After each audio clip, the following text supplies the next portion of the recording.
Porto Santo, uma ilha aberta ao oceano com praias acessíveis, esteve durante séculos exposta à constante invasão de piratas argelinos, marroquinos e franceses que saquearam os seus habitantes indefesos e os seus templos religiosos. A história relata assaltos e incêndios, particularmente até o século XVIII, sofrendo a população os maiores crimes, deixando a ilha na maior pobreza. As populações refugiavam-se no cume dos montes e no pico do castelo, onde foi instalada uma fortificação. Aqui no pico do castelo, antes da era filipina, quando a população se refugiava dos invasores, eram arremessados pedregulhos do lugar mais íngreme cá para baixo contra os invasores. E aquele que tinham à mão para se defenderem, naturalmente. Lá existia um abrigo, mas não era fortificado. A fortificação do pico do castelo começou com Filipe II de Espanha, na era filipina, em Portugal.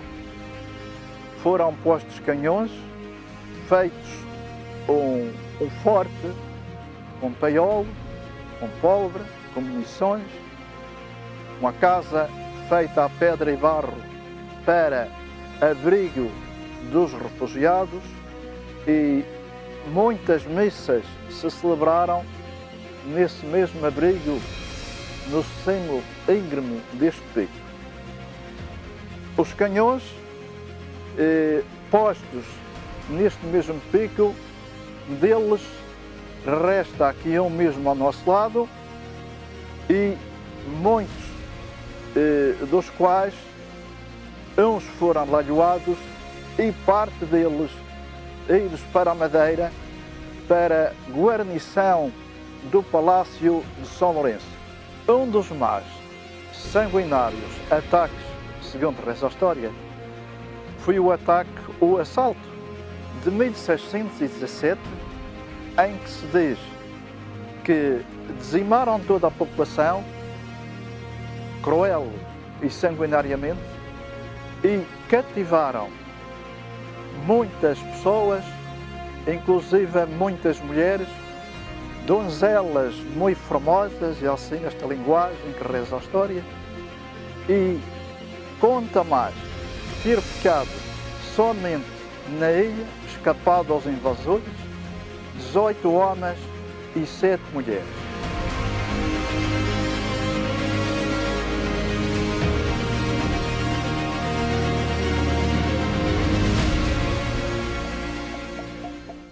Os anais do município referem que os ataques de corsários eram constantes. Em 1584, a capitania e a população solicitaram mesmo ao rei armas e fortificação para a defesa da ilha, pois eram muito pobres e não tinham posses e condições para essa elevada despesa. O Forte de São José, no centro da vila, foi apenas mandado construir no tempo do Marquês de Pombal.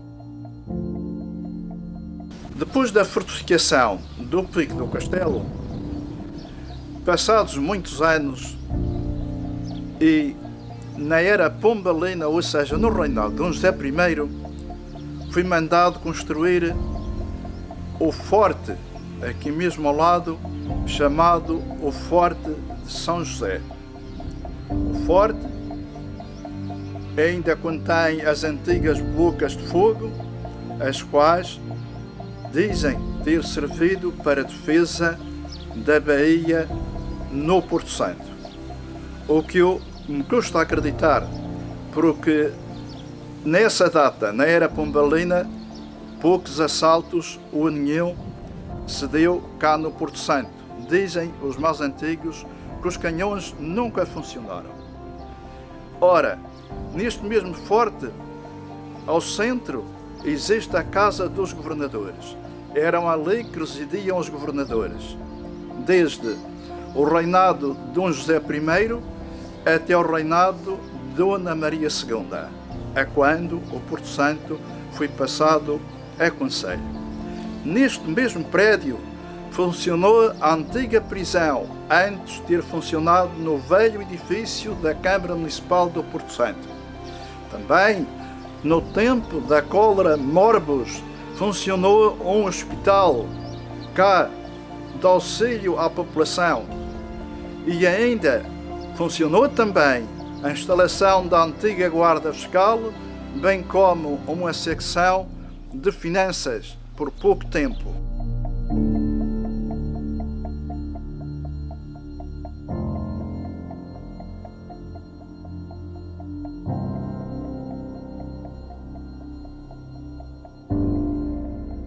Numa ilha fragilizada pela pouca produção dos solos, os porto-santenses encontraram no mar uma alternativa para as suas vidas. A sua condição de ilhéus proporcionou que a pesca fosse um dos suportes e recursos para a alimentação e economia da ilha.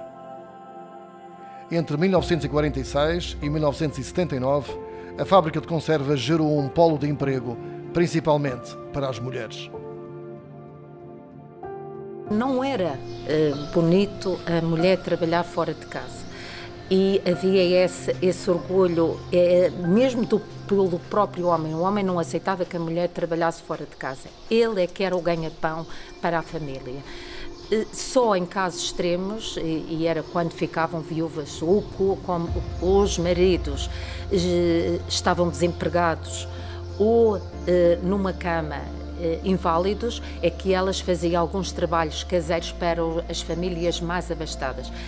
Obviamente, quando surgiu a fábrica de conservas, elas viram aí uma forma de haver maior rendimento na família. Mas não era fácil os homens aceitarem, mesmo tendo privações. Para elas foi, de facto, muito bom. Houve pessoas até que me disseram que foi com esse dinheiro que fizeram o seu enxoval, as solteiras. As casadas diziam que, de facto, tinham um bom salário, principalmente quando havia peixe em abundância, faziam noite dentro. Enquanto havia peixe, elas trabalhavam e isso foi muito bom para o Porto Santo.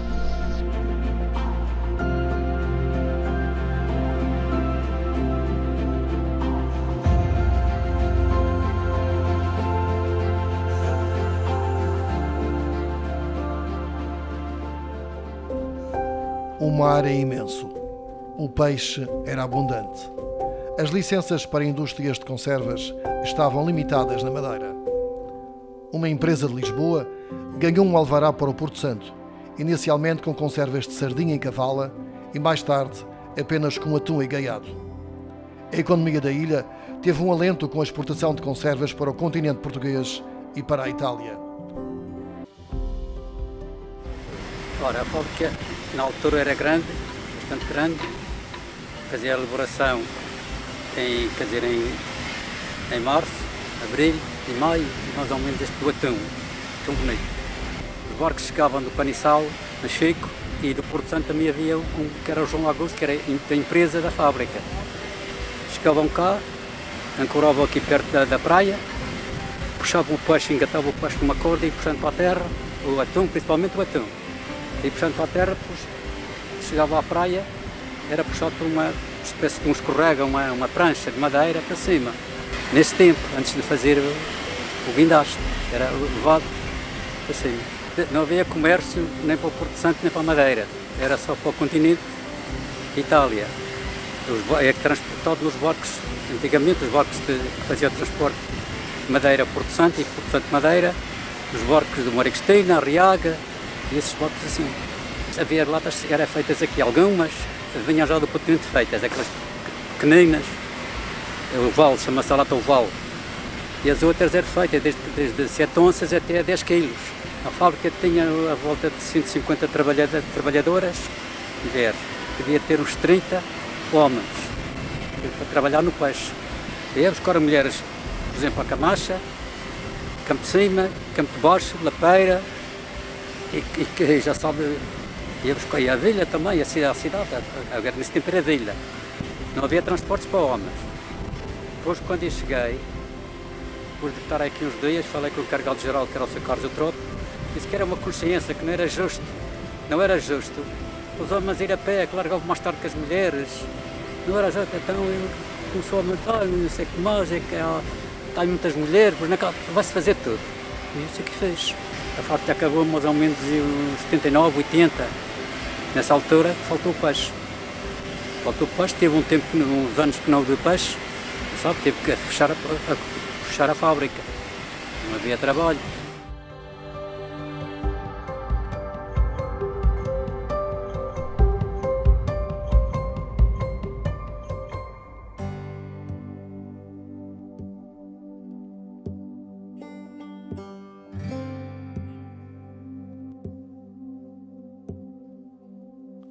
A ausência de florestação constituiu desde sempre um forte revés para a ilha do Porto Santo.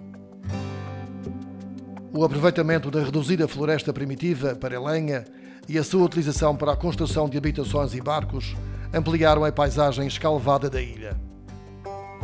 Só no século XIX foram delineados alguns planos de florestação.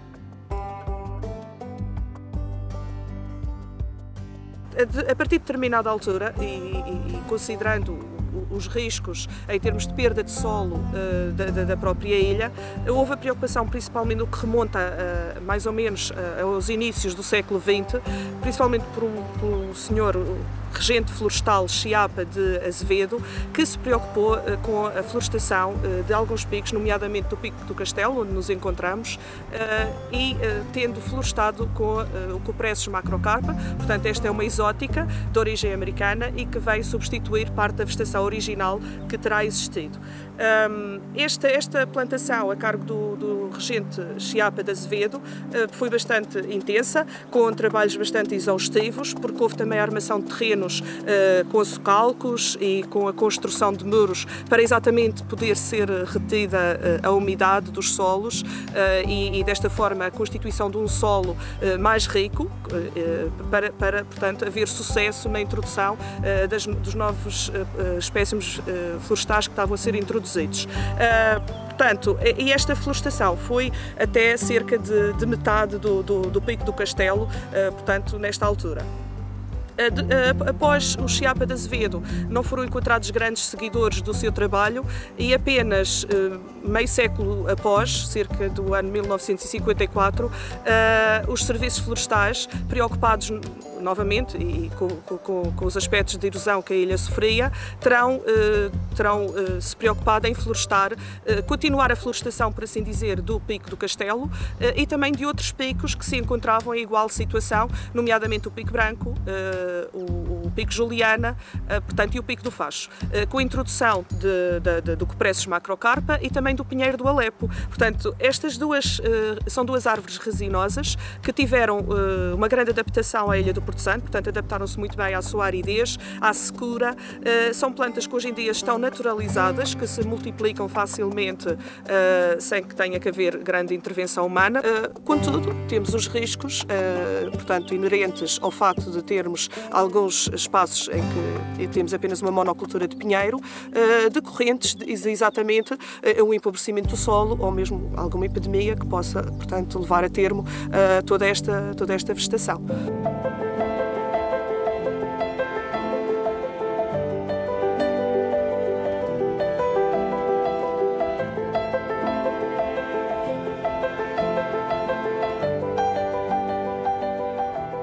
A diversidade da geologia do Porto Santo, com as marcas do seu vulcanismo, deixou paisagens de rara beleza e a possibilidade do homem aproveitar a pedra e o barro para as suas construções.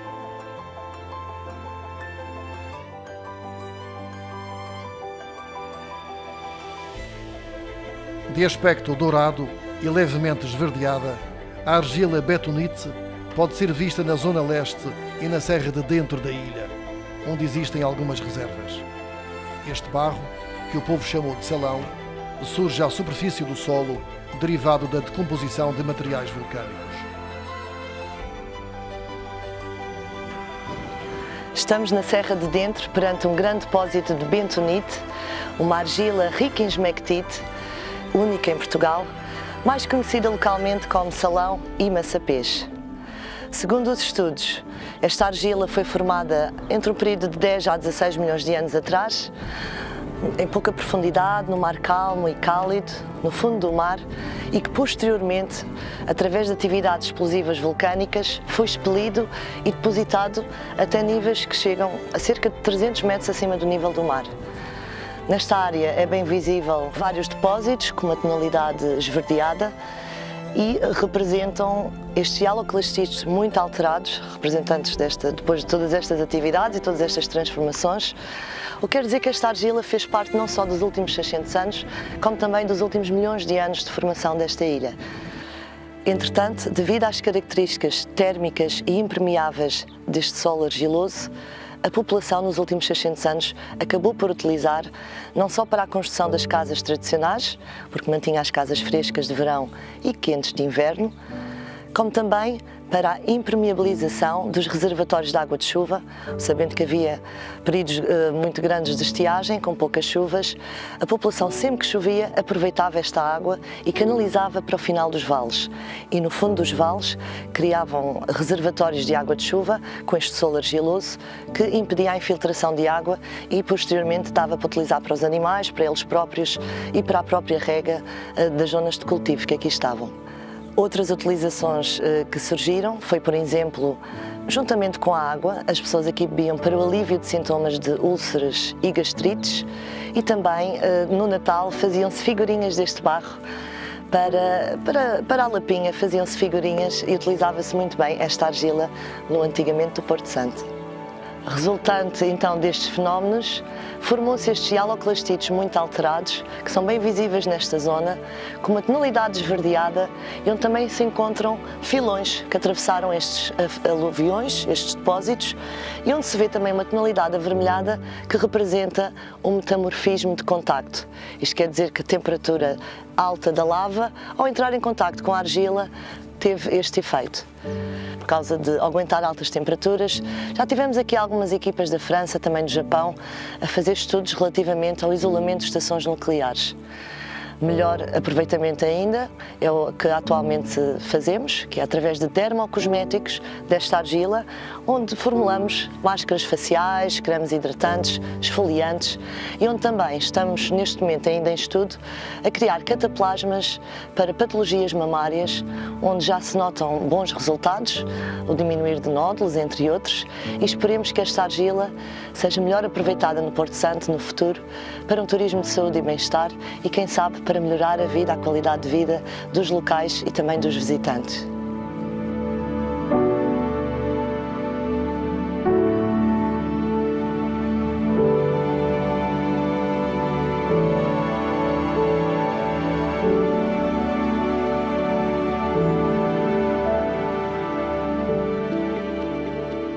Esta argila, aproveitada como argamassa para a construção das habitações, tem a faculdade de fissurar com o calor, deixando passar o ar, e de unificar de forma impermeabilizante com a presença da água. Eram as centenárias casas de salão, frescas no verão e quentes no inverno. Uma paisagem singular que vai desaparecendo. Nós estamos aqui no sítio do Pedregal, junto a um edificado rural muito antigo.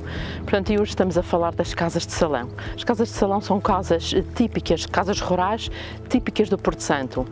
Elas são diferentes das habitações que se construíam na Madeira e no resto do continente, precisamente pela técnica e o material que era usado para fazer a cobertura destas casas. Portanto, nesta casa temos aqui um exemplar. Podemos ver que são construções simples, de planta simples, forma retangular. As paredes são de pedra local aparelhada ou semi-aparelhada. Elas têm todos os vãos concentrados numa única fachada, as restantes 3 fachadas são cegas, e isto precisamente porque elas eram tão simples e as divisões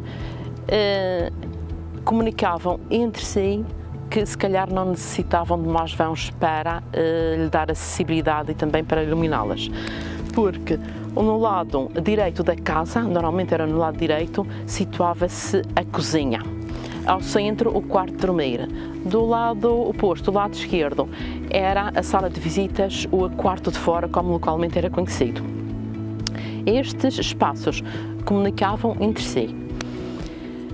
As divisões eram feitas em tabique, portanto eram os paus colocados na vertical. A esses paus eram presas 2 fiadas de ripado de madeira ou canavieira, porque a canavieira era um material que proliferava no Porto Santo e então era muito usado na construção. Ficava um vão e esse vão entre as canas era preenchido com aparas de madeira, com palha feiteira, portanto isso aí não interessava, era um material de enchimento. Posteriormente, a parede era revestida com uma argamassa de cal e areia. Tal como nas paredes exteriores, também havia o revestimento de cal e areia.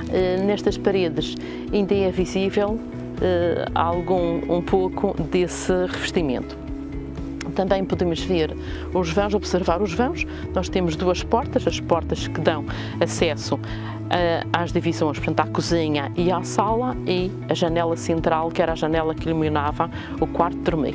Quando a família crescia, muitas vezes fazia-se um acrescento de uma alga só e pronto, e assim tínhamos a edificação, a habitação aumentada. Nós podemos ver estas habitações, estas construções isoladas na paisagem, mas também podemos vê-las, como aqui neste sítio, ainda em conjuntos. Portanto, há mais que um edifício. Há o edifício de habitação, o estábulo e palheiro e a eira. Isto quer dizer que estamos perante a casa de um agricultor. A eira era colocada num sítio com boa exposição ao vento e ao sol, porque, portanto, a atividade que lá se envolvia, a de bolha, tinha de, portanto, obedecer a estes condicionamentos, porque, como nós sabemos, a de bolha é a separação do trigo da palha e, portanto, o vento, tanto o vento como o sol, eram imprescindíveis para este processo ser bem sucedido.